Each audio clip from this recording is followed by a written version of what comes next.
le monde s'est réveillé le 19 avril, 2026 devant une seule image figée sur tous les fils d'actualité. La même image apparaissait sur tous les écrans des salles de crise gouvernementales, sur tous les tableaux de bord du renseignement de Washington à Pékin. Une bande d'eau étroite, brûlée par le soleil, large de 20 et un mille à son point le plus resserré, et complètement silencieuse. Aucun pétrolier, aucun signal, aucun passage. Aucun pétrolier n'a traversé le détroit d'Ormuz le dimanche 19 avril. Les données de suivi maritime ont confirmé l'une des journées les plus silencieuses du chenal depuis le début de la crise. CNN. Mais le silence dans le détroit d'Ormuz n'est pas la paix. C'est le son du monde qui retient son souffle.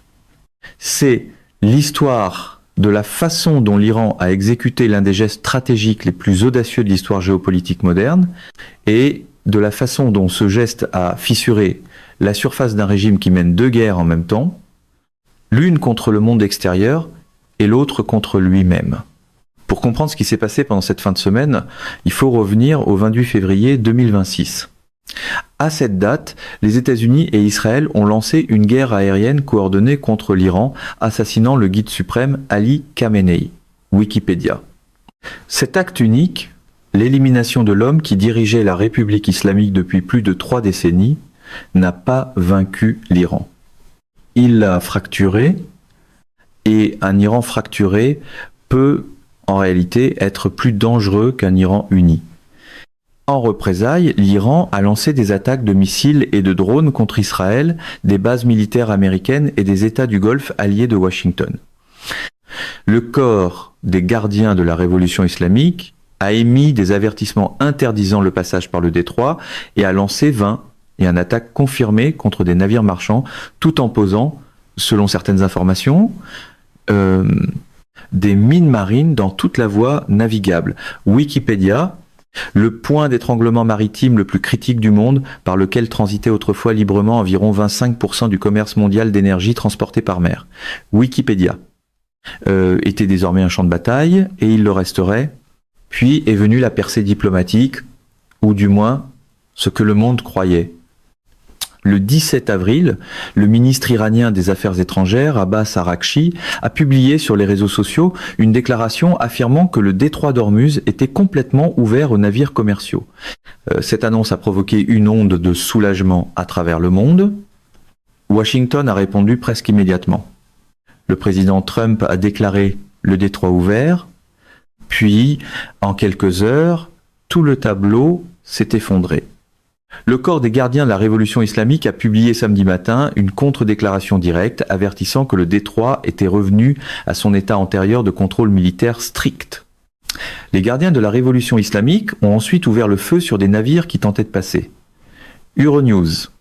Ce qui a suivi fut une implosion diplomatique de 24 heures qui a révélé quelque chose de bien plus alarmant qu'une voie navigable fermée. L'armée iranienne avait refermé le détroit en publiant un communiqué qui exposait au grand jour la fracture entre la direction diplomatique de la République islamique et son organe militaire, le plus puissant. Fortune, le ministre des Affaires étrangères disait une chose, les gardiens de la révolution islamique en faisaient une autre, et dans la nouvelle structure de pouvoir à Téhéran, un seul des deux tient une arme. Le 18 avril, des vedettes lourdement armées des gardiens de la révolution islamique ont intercepté et pris pour cible plusieurs navires commerciaux qui tentaient de franchir la voie navigable. Parmi les navires visés se trouvaient 2 bâtiments battant pavillon indien, le Sanmar Herald et le Jag Arnav. Defense News. L'Inde, qui tentait prudemment de préserver sa relation avec Washington comme avec Téhéran, a vu ses navires pris dans les tirs croisés. New Delhi a convoqué l'ambassadeur iranien et exprimé sa profonde inquiétude. Le secrétaire indien aux Affaires étrangères, Vikram Misri, a rencontré directement l'envoyé iranien. CNN, la question que se posaient alors tous les analystes du renseignement, tous les ministres de la Défense et tous les centres de commandement stratégique ne portait pas sur les navires. Elle portait sur une seule chose, qui dirige exactement l'Iran ?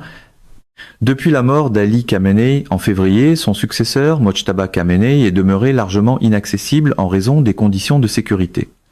les informations actuelles indiquent que seuls les hauts commandants des gardiens de la révolution islamique maintiennent une communication directe avec lui, tandis que les dirigeants civils, y compris le président et le ministère des Affaires étrangères, n'y ont donc pas accès directement. Defense News. Ce n'est pas seulement un vide bureaucratique. C'est un vide de pouvoir au cœur d'un pays armé de missiles balistiques, de mines marines et des armes de drones.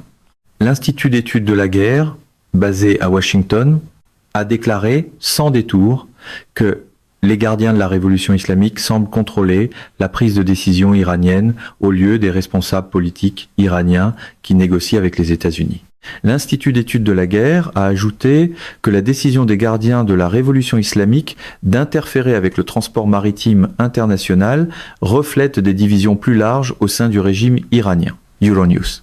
Saïd Golkar, spécialiste de l'Iran à l'Université du Tennessee, l'a formulé plus directement. Parce que l'arbitre principal n'est plus là, la lutte entre les différentes factions a commencé. Ce n'est plus l'Iran avec lequel le monde négociait auparavant. C'est un Iran en guerre contre lui-même qui utilise le détroit d'Ormuz comme champ de bataille de sa suprématie interne. Pendant ce temps, à l'intérieur de l'Iran, une autre guerre éclate. Les manifestations iraniennes de 2025 à 2026, que des analystes décrivent comme le plus grand soulèvement en Iran depuis la révolution islamique de 1979, se sont étendues à plus de 200 villes du pays. Les manifestations ont commencé en décembre 2025 sur fond d'inflation record, de pénurie alimentaire et d'effondrement monétaire. La répression qui a suivi, menée avec l'ordre d'utiliser des balles réelles, a causé des pertes massives, ce qui est en fait la plus grande répression d'une protestation civile dans l'histoire moderne de l'Iran. Wikipédia. Et la résistance ne s'est pas éteinte. Elle s'est durcie. Le 6 avril, des unités de résistance organisées ont lancé une offensive nationale coordonnée, menant 15 opérations à travers l'Iran contre des infrastructures du régime et des symboles de la répression d'État, en réponse directe à une vague d'exécutions politiques. Conseil national de la résistance iranienne. Parmi les personnes exécutées figuraient Mohammad Amin Biglari, 19 ans, et Shahin Vahed Paras, 30 ans, de jeunes hommes qui avaient participé aux manifestations de décembre 2025 et qui ont été condamnés à mort pour cela. Conseil national de la résistance iranienne. Un régime qui mène une confrontation militaire extérieure tout en exécutant sa propre jeunesse et en écrasant un soulèvement national agit comme un régime proche de son point de rupture. La fermeture du détroit d'Ormuz n'est pas seulement une manœuvre militaire. C'est la tentative des gardiens de la révolution islamique de montrer que seuls se tiennent entre la République islamique et l'effondrement. Maintenant, regardons la réaction mondiale. Parce que chaque grande puissance lit cette crise à travers une logique stratégique différente. Les États-Unis ont refusé de lever leur blocus naval sur les ports iraniens. Trump a déclaré que la délégation américaine se rend à Islamabad pour une deuxième ronde de négociations, tout en menaçant de détruire complètement l'infrastructure énergétique et de transport de l'Iran si aucun accord n'est conclu. Asia Plus, Washington joue la pression maximale, mais il la joue contre un adversaire qui n'a plus de commandement unifié capable d'accepter un accord, même s'il le voulait. La Russie et la Chine regardent cela autrement. Le 7 avril, la Russie et la Chine ont toutes deux mis leur veto à une résolution du Conseil de sécurité de l'ONU appelant à la libre navigation dans le détroit, en affirmant qu'elle était biaisée contre l'Iran et que le langage menaçant de Washington rendait la proposition intenable. Wikipédia. Moscou et Pékin ne sont pas des alliés de l'Iran au sens traditionnel, mais ce sont des bloqueurs stratégiques de la projection de puissance américaine. Une crise prolongée dans le Golfe sert leur intérêt plus large, drainer le capital militaire et diplomatique des États-Unis. L'Iran a ouvert de façon sélective le détroit aux navires venant de Chine, de Russie, d'Inde, d'Irak, du Pakistan, de la Malaisie, de la Thaïlande et des Philippines. Wikipédia, un véritable coup de maître en matière de diplomatie du diviser pour régner. En accordant le passage aux pays non occidentaux, tout en le refusant aux navires liés à l'Occident, l'Iran provoque une fracture au sein de la coalition internationale dressée contre lui et rappelle aux États alignés sur le groupe BRICS que Téhéran conserve un levier qu'ils ne peuvent pas se permettre d'ignorer. Cette tactique a des parallèles historiques.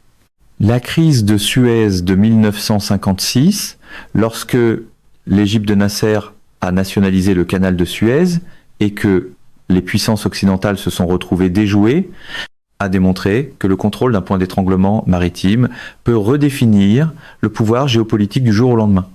Aujourd'hui, l'Iran a rejoué le même scénario, mais avec des drones, des mines marines et des missiles balistiques comme outils d'application, plutôt qu'avec des armées conventionnelles. La logique stratégique est glaçante dans sa clarté.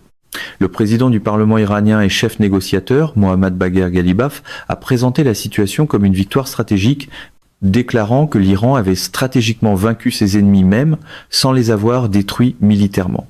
CNN. Les gardiens de la révolution islamique ne font pas que fermer une voie navigable. Ils démontrent qu'une nation assiégée, politiquement fracturée, économiquement étranglée et militairement éprouvée, peut encore pointer un pistolet sur la jugulaire énergétique du monde. Un commandant des gardiens de la révolution islamique a averti à la télévision d'État iranienne que si la guerre reprend, l'Iran utilisera des missiles construits ce mois-ci et que le conflit deviendra mondial cette fois. Euronews. Les responsables américains du renseignement et de l'armée estiment que l'Iran conserve encore environ 40% de son arsenal de missiles d'avant-guerre et 60% de son inventaire de drones d'attaque à longue portée. Euronews, ce ne sont pas des chiffres insignifiants, ce sont les chiffres d'une force militaire acculée, blessée, qui historiquement représente le maximum de danger. Les Nations Unies ont averti qu'il n'existe aucune solution militaire à la crise d'Ormuz, soulignant que l'instabilité dans le détroit aggrave la fragilité économique mondiale. Environ 20 000 navires seraient immobilisés et les chaînes d'approvisionnement mondiales, y compris les approvisionnements en engrais essentiels au semis de printemps, subissent une pression aiguë. Al Jazeera. Le calcul humanitaire est dévastateur. Environ 3500 civils iraniens ont été tués comme conséquence directe de l'opération militaire américaine et israélienne, et Asia Plus, à l'intérieur du pays, des prisonniers politiques sont exécutés. Les manifestations sont réprimées à balles réelles.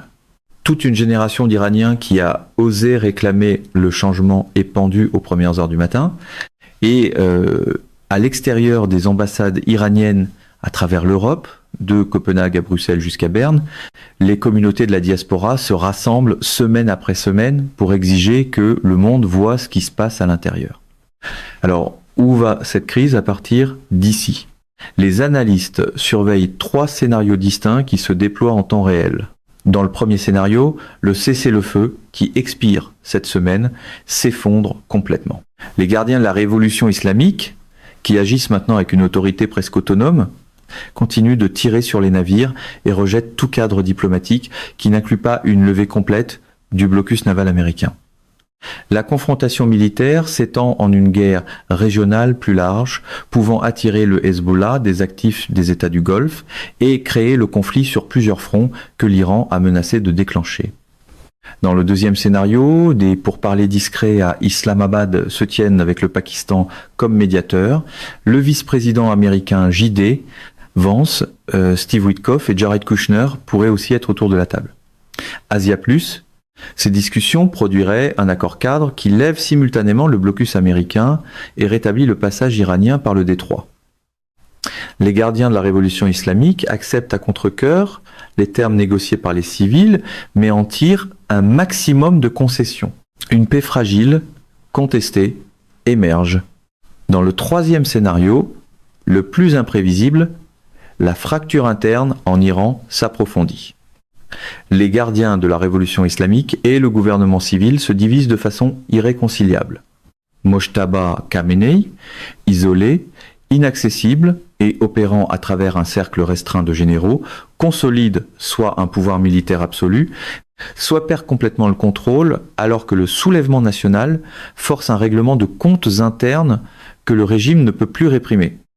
Les indicateurs que les analystes surveillent maintenant sont les suivants. Si le cessez-le-feu est prolongé au-delà de cette semaine, si les vedettes des gardiens de la révolution islamique se retirent ou escaladent, si l'Iran accorde le passage à un navire lié à l'Occident comme mesure de confiance, et si Mojtaba Khamenei fait une déclaration publique qui approuve ou désavoue la ligne dure des gardiens de la révolution islamique. Voici ce que nous savons avec certitude à cette heure. Le détroit d'Ormuz, cette étroite blessure bleue entre l'Iran et la péninsule arabique, est devenu plus qu'une route maritime. C'est le miroir d'une civilisation en crise, d'un régime qui mène une guerre qu'il ne peut ni gagner ni se permettre de perdre, d'une structure militaire qui a arraché le pouvoir aux diplomates, d'un peuple qui se soulève contre un système ayant répondu à sa faim et à son deuil par les tirs et les gibets. Ce que l'Iran a fait au détroit d'Ormuz n'est pas simplement un mouvement militaire tactique. C'est une déclaration selon laquelle la République islamique ne partira pas en silence, qu'elle utilisera chaque levier stratégique encore à sa disposition, même pendant que ces leviers cèdent un à un sous le poids de ses propres contradictions. Le monde regarde une étendue d'eau de vin et un mille, mais ce qu'il regarde réellement, c'est de savoir si une révolution, commencée il y a 47 ans au nom de la justice, peut survivre au moment où elle a tourné ses armes contre son propre peuple. Les 72 prochaines heures nous en diront plus sur l'avenir du Moyen-Orient que la dernière décennie. Mesdames et messieurs, notre émission d'aujourd'hui s'arrête ici. Nous vous invitons à partager votre avis personnel dans la section des commentaires ci-dessous. Perspective politique vous salue et vous donne rendez-vous très bientôt.